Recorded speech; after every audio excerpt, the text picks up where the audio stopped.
à tous. D'abord, je suis très heureux d'être là dans ce qui est un événement historique. On se dira en disant ah oui, j'étais là, la première rencontre sur la méditation organisée dans un cadre médical avec cette ampleur-là. C'est vraiment une grande joie. Je me souviens quand j'ai commencé à pratiquer il y a 25 ans, je n'osais pas le dire que je pratiquais. Et je pratiquais en cachette de mes parents qui en étant terrorisés à l'idée qu'ils devinent que je pratique la méditation. Et voilà, 25 ans plus tard, dans une faculté de médecine. C'est très impressionnant. Beaucoup de choses ont été dites. Alors, je vais essayer de faire mon propos qui ne soit pas redondant avec ce qui a été dit de manière très juste. Et c'est aussi, je dois dire, assez frappant. Alors que on a des parcours complètement différents, on se retrouve. Il y a une grande famille autour de la méditation et malgré on n'a pas forcément reçu la même transmission. Moi, je ne connais pas le programme MBSR, même si j'ai bien sûr lu les livres de John Kabat-Zinn que j'admire. Et on est profondément dans le même espace, et c'est quand même très émouvant et très rassurant, et aussi assez nouveau, parce que pendant longtemps, malheureusement en France, la méditation a été faite dans des groupes bouddhistes, et chaque groupe bouddhiste était vraiment fermé sur lui-même, et on avait du mal à voir le lien qu'il pouvait y avoir entre méditation tibétaine, le zen, etc. Alors comment je vais organiser mon propos? J'ai pensé pour changer un peu, pour commencer, vous parler un peu de poésie, pour essayer de vous montrer un peu le sens de la méditation. Puis après, j'essaierai d'expliquer 6 raisons qui expliquent, à mon avis, le succès de la méditation, plus largement que juste MBSR qui a très bien été déployé. Les 3 apports essentiels de la méditation pour notre monde. En 4e partie, les 2 grands dangers que je vois. Je pense que je vais surtout être invité pour parler des dangers, parce que c'est un peu ce que je fais partout, de dire attention, la méditation, c'est simplement un instrument, elle risque de perdre son sens. Et puis, je finirai par les 3 défis qu'il me semble que nous avons aujourd'hui à relever pour que la méditation se déploie. Alors, je vais commencer par vous lire quelques lignes d'un sonnet de Rainer Maria Rilke, parce que je trouve qu'il est je vous le lis. Lentement, votre bouche éprouve l'indicible, où n'étaient que des mots, jaillissent des merveilles, surprise de surgir du fruit qui les libère. Alors, je le relis. Lentement, votre bouche éprouve l'indicible, où n'étaient que des mots, jaillissent des merveilles, surprise de surgir du fruit qui les libère. Je vous lis ce poème parce que je trouve que ça dit quelque chose de tellement fondamental de l'expérience de la méditation. Cette expérience où les sensations s'épurent, s'affinent dans une présence beaucoup plus grande qu'un autre poète, Paul Valéry, il y a un grand lien entre Paul Valéry et Rilke. Rilke a traduit Paul Valéry, et Paul Valéry a été rendre visite dans le petit village où habitait Rilke en Suisse. Et dans ces cahiers, Valéry parle de la profondeur de l'apparence. Et je crois que ce poème et cette remarque, qu'il y a une profondeur de l'apparence que nous découvrons dans la méditation, montre bien l'aspect révolutionnaire de la pratique de la méditation. Parce que nous avons longtemps vécu en Occident avec l'idée que rien n'est plus loin de l'indicible qu'une sensation. L'indicible, c'est au contraire quitter le monde sensible pour aller ailleurs, aller dans le monde des idées, avec la structuration de la métaphysique occidentale entre le monde sensible et le monde intelligible, ou même que la spiritualité consisterait à s'échapper du monde sensible. Et voilà que la méditation nous parle de quelque chose, nous parle d'une autre manière, que c'est au contraire, au plus près de l'expérience la plus simple, que se révèle un trésor. Et je crois que dans un sens, parce que Rilke a écrit ces poèmes, nous pouvons pratiquer la méditation aujourd'hui. Même si tout le monde ne connaît pas Rilke, qu'il y ait des gens qui en Occident ont senti qu'il fallait revenir à une célébration de l'ici même et de la simplicité de la présence, a ouvert l'espace et a ouvert l'espace pour la pratique de la méditation, qui n'est donc pas quelque chose qui est juste d'oriental, mais qui répond à un besoin de l'Occident. Je relis une dernière fois. Lentement, votre bouche éprouve l'indicible. C'est extraordinaire. La bouche peut éprouver l'indicible. C'est vraiment ouvrir dans cette simple expérience.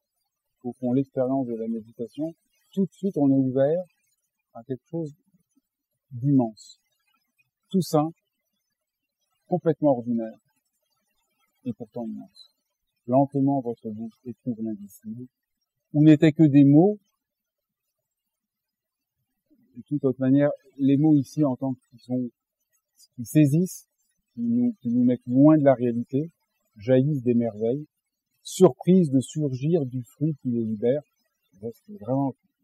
C'était l'avantage de lire un poète, c'était tellement parlant, et ce qui est très beau, c'est que c'est comme si c'était la présence venait du fruit elle-même. Je crois que c'est une des expériences profondes de la méditation, que c'est pas vous qui faites un effort, c'est par votre présence que vous ouvrez le monde qui vient à vous et qui devient beaucoup plus vivant. Et c'est cette expérience absolument saisissante que d'un seul coup, quelque chose se désobstrue qui vous met de plein pied avec la réalité. Et de ce point de vue-là, c'est très important de le souligner parce que une mécompréhension de la pratique de la méditation, c'est d'imaginer que c'est un travail d'introspection, un travail sur soi-même. C'est un travail sur soi en tant qu'il nous ouvre au monde et dans le même mouvement. Alors ça, c'est, je pense, voilà, ça c'est dans ma manière, disons, de le dire ce matin, un aspect de la méditation, c'est cette attention qui nous ouvre à l'indicible. Et puis il y a un autre aspect de la pratique de la méditation qui a été très bien abordé ce matin aussi, et je vais vous lire un autre poème de Rilke pour l'évoquer, qui est ce sens d'ouverture. Il y a un sens d'attention, et puis il y a un sens d'ouverture, et cette ouverture a même quelque chose d'une grande tendresse. Et le poème s'appelle l'Anémone. Muscle de fleur qui à l'anémone ouvre peu à peu les matins des prairies, jusqu'à ce qu'en son sein, la polyphone lumière des cieux sonore se déverse. Muscle de l'accueil infini, tendu dans la silencieuse fleur étoile, parfois tant accablé d'abondance, que le signal du repos qu'est le déclin du soleil peut à peine ramener à toi les bords de tes pétales largement repliés en arrière, toi, résolution et vigueur de tant de monde. Nous les violents, nous durons plus longtemps, mais quand, dans laquelle de toutes les vies, sommes-nous enfin des êtres qui s'ouvrent pour accueillir. Alors, je vous le relis parce que à l'oral, c'est muscle de fleur qui à l'anémone ouvre peu à peu les matins des prairies, jusqu'à ce qu'en son sein la polyphone lumière des cieux sonore se déverse, muscle de l'accueil infini, tendu dans la silencieuse fleur étoile, parfois tant accablé d'abondance, que le signal du repos qu'est le déclin du soleil peut à peine ramener à toi les bords de tes pétales largement repliés en arrière, toi, résolution et vigueur de tant de monde. Nous les violents, nous durons plus longtemps, mais quand, dans laquelle de toutes les vies, sommes-nous enfin des êtres qui s'ouvrent pour accueillir. C'est très beau parce que nous, quand sommes-nous à même de pouvoir accueillir pour les autres? Je crois que si la méditation c'est l'attention qui ouvre le fruit, la méditation c'est aussi ce qui nous ouvre, ce qui nous rend ouverts à même de pouvoir accueillir le monde et cette expérience est une expérience très radicale de pouvoir accueillir. Et alors en lisant la correspondance de Rainer Maria Rilke avec Lou Andrea Salomé, mais si je parle de Lou Andrea Salomé, je vais complètement déborder, mais Lou Andrea Salomé était la grande amie de Rainer Maria Rilke, et quand même juste, c'est tellement beau. Lou Andrea Salomé, que peut-être certains d'entre vous ne connaissent pas, a été la femme que Nietzsche a le plus aimée et a voulu vivre avec, a eu une aventure avec Rilke qui est restée son amie jusqu'à la fin de sa vie, et à la fin, elle était une des meilleures amies de Freud avec lequel elle a étudié. Donc c'est pas mal, comme pour une seule femme, Nietzsche, Rilke et Freud. Et alors, dans une lettre à Lou, Rilke dit ceci: je suis comme la petite anémone, elle s'ouvrait si largement le jour que la nuit, elle ne pouvait plus se refermer.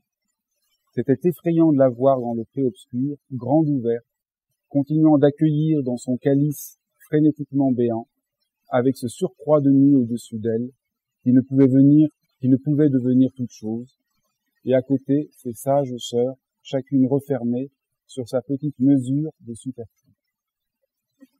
Et c'est très beau parce qu'il montre que l'ouverture est un risque. Qu'il y a un risque de l'ouverture, qu'il y a un risque d'être comme cette petite anémone, mais qu'au fond, la méditation, c'est apprivoiser cette ouverture, c'est apprivoiser cette présence. Et je crois que là, on a quand même deux des aspects de la pratique de la méditation: attention et présence. Si on doit définir techniquement la pratique de la méditation, il y a un point commun dans toutes les écoles bouddhiques de la pratique de la méditation. Et le point commun de toutes les écoles, Chine, Japon, Thaïlande, Tibet, c'est le fait qu'elle est l'union de l'attention et de la présence ouverte, ou de ce qu'on appelle en sanskrit shamatha vipassana. Et je pense que c'est toujours bien de rappeler ça, que la méditation, c'est donc le fait d'être attentif et comment dans l'attention on se pose, et comment il y a un sens d'ouverture qui se dégage du fait qu'on puisse être posé. Alors ça, c'est très important parce que ça règle plein de problèmes. Méditer, le fait de se poser et développer un sens d'attention et développer un sens de présence, on voit bien qu'il ne s'agit pas de se calmer. Que la méditation n'a pas pour finalité de se calmer, elle a de se poser, et par là peut-être de toucher un certain sens d'apaisement, et d'une présence plus grande, peut-être symbolisée par l'anémone, ou la rose, ou le lotus. Et donc ça, je pense que ça c'est tout à fait important. À mon avis, un des aspects géniaux de Kabat-Zinn, c'est d'avoir compris l'articulation des deux de manière très très subtile. Dans la tradition tibétaine, pas seulement dans la tradition tibétaine, dans beaucoup d'écoles, on a pensé qu'il fallait d'abord poser l'esprit et avoir de l'attention avant l'ouverture. Et je crois que nous occidentaux, on s'est rendu compte que c'était pas si vrai, que ça marchait aussi mécaniquement ou progressivement, et que les deux s'articulaient, et que des fois l'ouverture permettait de se poser, et que se poser permettait l'ouverture. Je trouve que c'est un des aspects absolument génial de Kabat-Zinn, d'avoir eu le courage d'interroger cette question-là, comme il l'a fait avec beaucoup de souvenirs. Alors ça, c'était le premier point. Le deuxième point, c'est donc comprendre le succès de la méditation.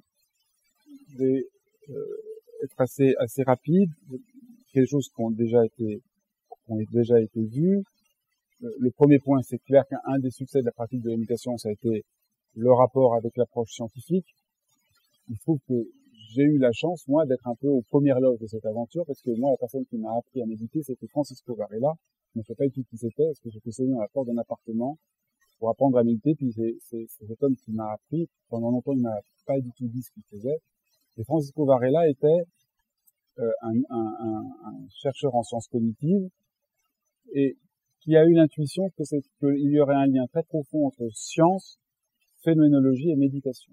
Et à l'époque, on avait contacté le Dalai Lama, c'était le début du Man and Life, il y avait l'idée de faire un lien entre bouddhisme et science, mais tout le monde pensait qu'il fallait faire un lien sur la science physique et essayer de voir avec la relativité s'il y avait des liens. Et Francisco Varela a dit non, ce qu'il faut étudier, c'est l'esprit humain. Et ce qui sera absolument central, pour nous, ce sera de comprendre l'esprit humain. Et donc, beaucoup des recherches sont venues grâce à lui. Et vraiment, ça a été très... Et j'aime beaucoup rappeler son travail parce que c'est incroyablement, encore aujourd'hui, d'une intelligence hors pair, parce qu'il n'y a rien de scientiste. Parfois, le rapport à la science et la méditation est un peu scientiste.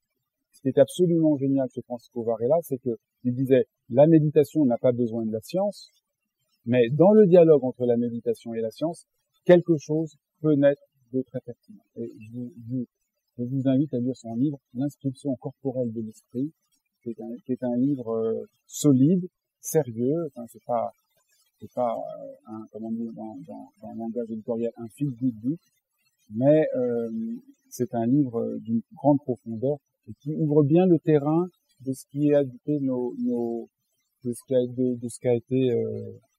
de ce qui s'est dessiné aujourd'hui. Le deuxième point, donc l'approche scientifique. Le deuxième point, c'est évidemment la laïcisation de la pratique de la méditation. Et la laïcisation, c'est la délivrée d'un certain rapport religieux. À mon avis, on a tort de penser que laïcisation, ça veut dire on n'est plus bouddhiste. Ça veut dire, qu'est-ce que ça veut dire le lien au bouddhisme? Francisco Varela dit toujours, on serait quand même complètement fou de se priver de 2500 ans de littérature de l'esprit humain qu'a la tradition bouddhique. Mais peut-être certains aspects religieux, bouddhiques, ne sont pas les plus appropriés à notre temps. Voilà. Le troisième point, c'est que ce travail-là, on a un peu, nous, l'idée qu'en Orient, tout le monde pratique la méditation. Pas du tout. En Orient, le bouddhisme a abandonné la pratique de la méditation au cours des 2 derniers siècles. Et les maîtres bouddhistes qui ont introduit la méditation en Occident sont des marginaux en rupture de banc dans leur société. Thich Nhat Hanh, qui est malheureusement gravement malade aujourd'hui, et qui a aujourd'hui l'image de cet homme d'une sérénité profonde, est un révolutionnaire. Il s'est opposé au bouddhisme de son pays, qu'il trouvait complètement fermé socialement et promouvant comment on pourrait dire l'inégalité. Et le retour à la méditation, c'était revenir à quelque chose qui peut parler à tout le monde. Donc c'était vraiment, il y avait un aspect tout à fait révolutionnaire. Quant au zen, Deshimaru pour la France ou Shunryu Suzuki pour les États-Unis étaient complètement en marche. Deshimaru est venu sans rien en France. Il a commencé dans un magasin, au premier étage d'un magasin macrobiotique, et Shunryu Suzuki est venu parce que il trouvait que les Japonais s'intéressaient pas du tout à la méditation. Alors, aujourd'hui, on a l'impression qu'il fallait au Japon pour apprendre à méditer. Il y a quelqu'un qui avait demandé, après avoir étudié avec Shunryu Suzuki pendant 10 ans, qui a demandé à Shunryu Suzuki qui voulait aller au Japon pour apprendre à méditer, et Shunryu Suzuki lui a répondu, ah, tu sais, au Japon, je n'ai rencontré que 6 personnes qui savent méditer. 3 dans l'école Soto, 3 dans l'école Rinzai.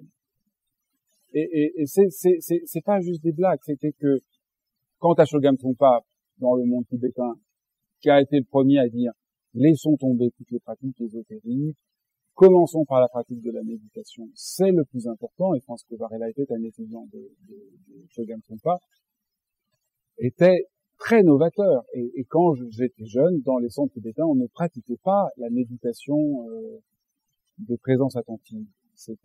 On en faisait quelques minutes, on faisait des rituels, on faisait plein de choses. Et dans le zen, encore une fois, c'était tout à fait. Donc, je pense que c'est important de comprendre que même les bouddhistes qui sont venus introduire la méditation ont fait eux-mêmes déjà une révolution en venant ici, en essayant eux-mêmes des problèmes. Je vais voir un psychologue, je ne m'en sors pas, malgré la pratique, je suis un enseignant, j'ai des problèmes. Ça a été très honnête. Et à mon avis, si la méditation peut s'introduire en Occident, c'est parce qu'il y a eu ce travail-là, qui, à mon avis, fait défaut en France, où on est resté un tout petit peu trop, peut-être, dans la répétition d'un discours un peu normatif, alors qu'il y a eu ce côté extrêmement vivant et créatif.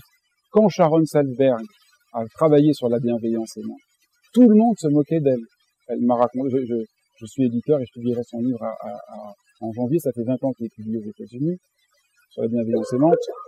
J'ai encore une petite parenthèse, mais tout le monde se moquait d'elle en disant, tu t'occupes de la bienveillance et de l'amour, c'est parce que tu es une bonne femme, nous on s'occupe de la vacuité et on s'occupe de la sagesse. Et c'était à l'époque complètement novateur, il y a 25 ans, de dire non, là moi, je crois qu'il y a un problème. On parle de vacuité, mais je pense que d'abord il faudrait qu'on travaille sur cette ouverture de la présence, cette ouverture du cœur et sur la tendresse.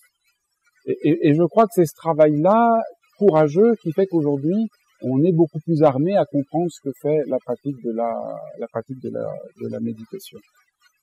Et c'est quelqu'un d'absolument extraordinaire, Sharon Salzberg. Vous connaissez probablement pas Sharon Salzberg. J'ai encore une autre parenthèse, parce que c'est une femme. Et parce que les Français sont, dans ces questions-là, invraisemblablement misogynes. Quand vous êtes un homme qui enseigne la méditation, tout le monde est content, je le sais comme éditeur, parce que quand j'ai voulu défendre Sharon Salzberg, je voyais la réaction des journalistes, même femmes. Ils veulent des figures masculines qu'ils considèrent après parfois comme des gourous qu'on critique. Et quand il y a quelqu'un qui fait un travail absolument extraordinaire, je voyais la réticence qui participe, disons, d'une sorte de fiction qu'on aurait, que méditer, on serait une forme de gourou et de sage désincarné, etc. Et donc, je vous encourage à lire Sharon Salzberg ou Clément Chaudron. Le 5e point, c'est tout bête, mais je pense que le fait qu'on a commencé à faire des CD sur la pratique de la méditation a énormément aidé son succès, parce que d'un seul coup, quelqu'un peut pratiquer sans avoir besoin d'aller dans un centre de méditation bouddhiste quelconque, peut voir par lui-même, savoir ce qu'est la méditation, et après, s'il va dans un centre, il peut voir si ça lui parle ou pas, et si c'est juste ou pas. Et donc ça, je pense que ça a été une grande révolution, et en France, le moment où la méditation a connu cette explosion, c'est le moment où il y a eu les premiers disques avec Kabat-Zinn et puis celui de Christophe André. Le dernier point, mais là, comme je voudrais rester dans les temps, je vais pas avoir trop le temps d'en parler, mais je pense que philosophiquement, l'Occident a été prêt à recevoir la méditation. Que à la fois la crise de la philosophie qu'on voit au début du XXe siècle avec Nietzsche, Bergson et Husserl, 3 personnes se disent on est en train de tuer la vie par une forme de rationalité qui devient abstraite, on perd un rapport à l'existence. Pour Nietzsche, c'est le nihilisme, nous sombrons dans le nihilisme. Et il dit le signe le plus frappant de notre temps, c'est le manque de dignité que les Occidentaux ont envers eux-mêmes. Et cette coupure de l'expérience, nous sommes coupés de notre expérience, nous vivons dans un monde idéalisé, avec des abstractions. Je pense que ça a préparé le terrain de la méditation. Encore une fois, même si vous n'avez pas lu Nietzsche, ça a fait partie d'une remise en question d'un certain rapport. Et dans le même temps, alors qu'il ne l'a pas lu, Bergson est en train de dire, attention, nous sommes en train de perdre le rapport à la vie, nous vivons dans un temps complètement abstrait, le temps des horloges qu'on mesure, c'est un temps mathématisable, c'est un temps spatial, mais la vérité du temps, la durée réelle qu'on fait, ne correspond pas à ce temps qu'on peut mesurer. Si vous essayez de faire fondre un sucre dans votre verre, vous êtes obligé d'attendre. Et cette attente dit quelque chose de la vérité du temps.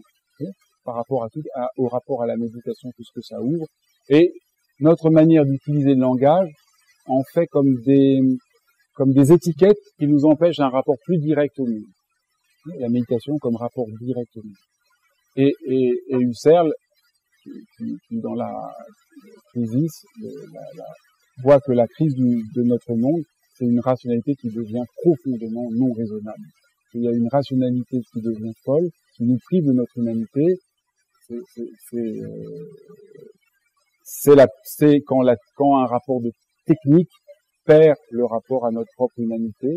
Et il voyait ça pour lui comme ce qui mettait en péril la grande civilisation européenne. Je rappelle ça parce que je pense que la méditation, de ce point de vue-là, quand on la comprend, elle cesse d'être quelque chose d'étranger. On sent qu'elle répond à un besoin d'Occident que nous l'avons appelé. Il y a Donc voilà, ça c'était les 6 causes du succès. Les 3 apports principaux de la méditation, je dirais, de manière très simple, ça nous aide à rentrer en rapport à la souffrance, à cesser de prendre la souffrance, la douleur comme un accident, un problème, mais qu'on a le courage d'entrer en rapport à sa souffrance.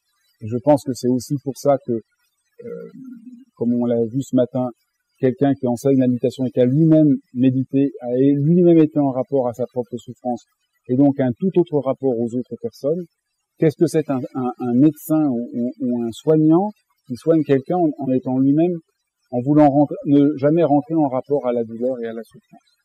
Donc là, il y a quelque chose qui est, à mon avis, une question absolument centrale, avec l'idée que pour nous,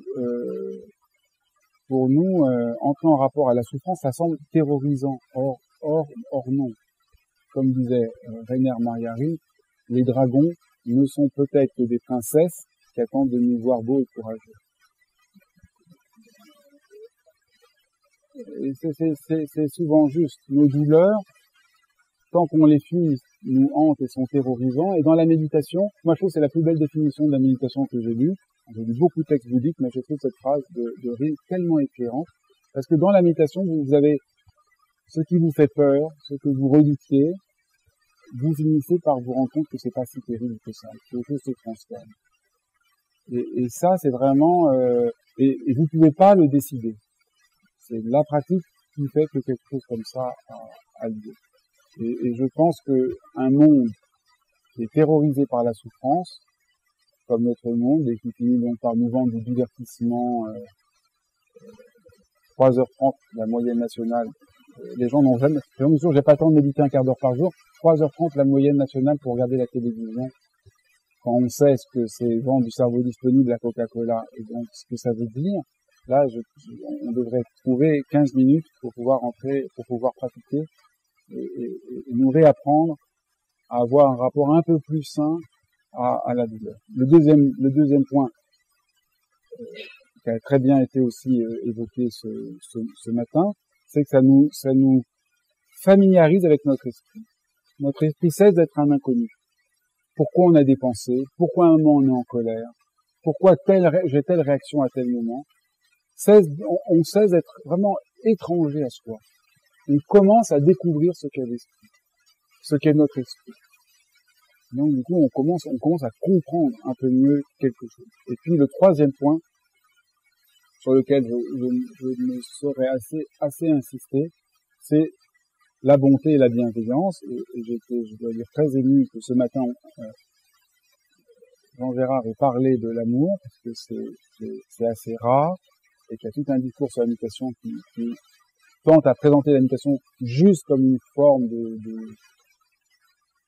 je dirais un peu après, alors que quand même méditer, c'est apprendre à avoir un rapport de tout bêtement, avoir un rapport de bienveillance.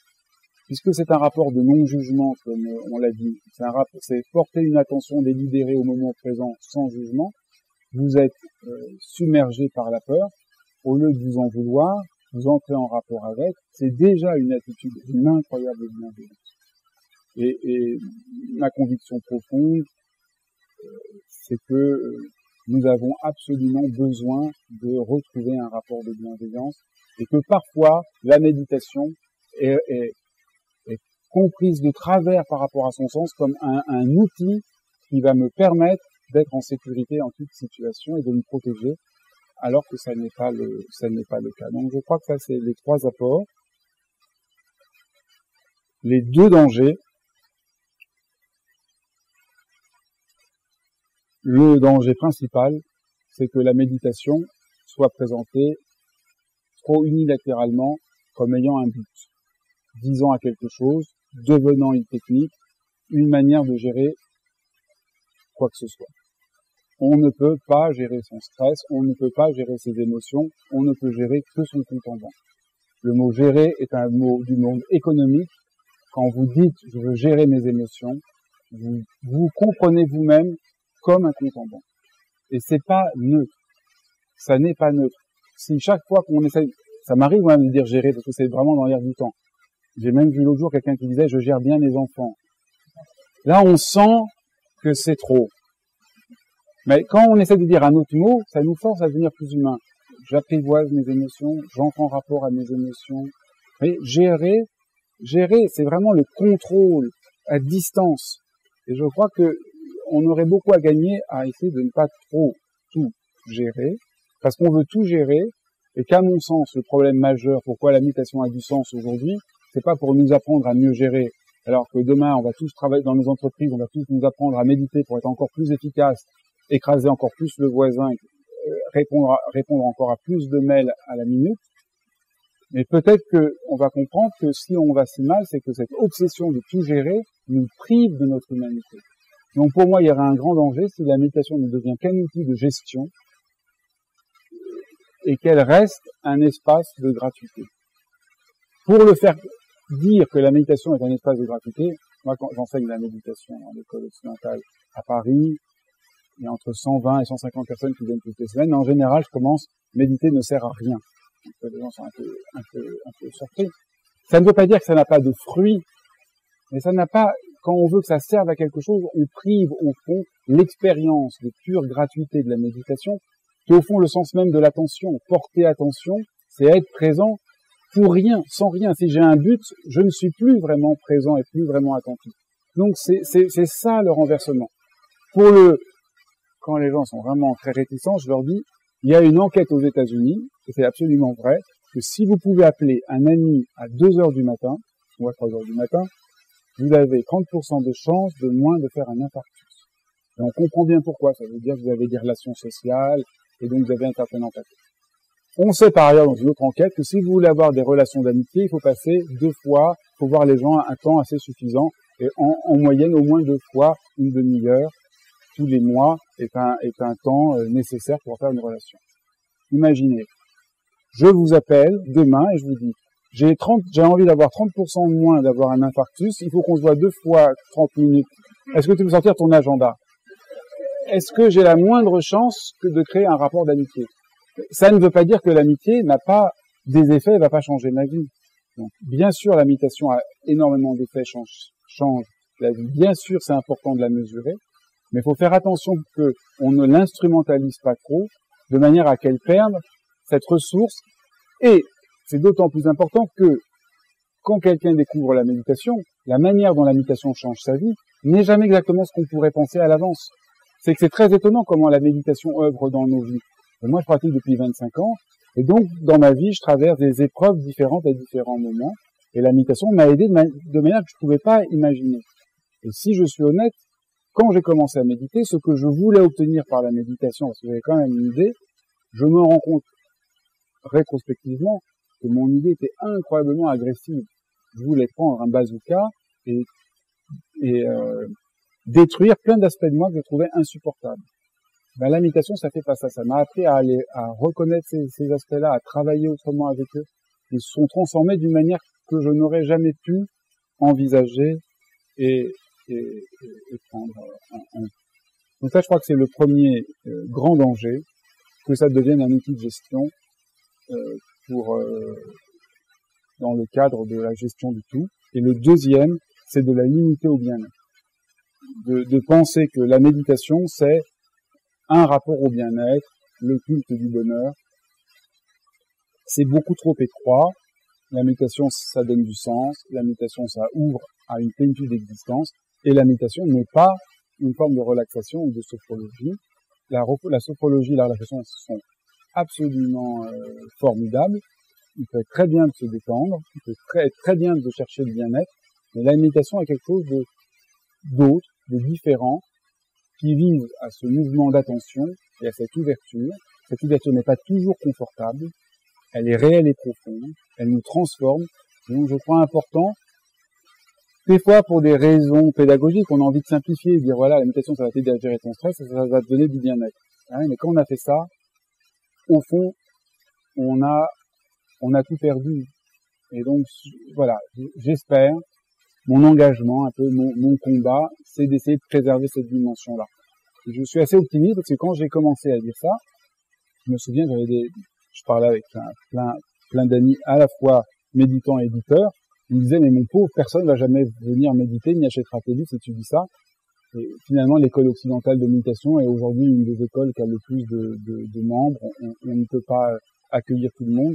Donc je crois qu'on peut dire la vérité, que c'est possible, et qu'il y a quand même la possibilité qu'on entende cette ampleur et cette invitation. Et pour finir, je voulais parler des 3 défis qui me semblent aujourd'hui, les 3 défis qui me semblent s'ouvrir à nous, dont j'ai au fond déjà un peu parlé, hormis bien sûr sauver la gratuité de la méditation, ne pas en faire une technique. Le premier point, c'est que la méditation soit présentée de manière le plus sérieuse et rigoureuse.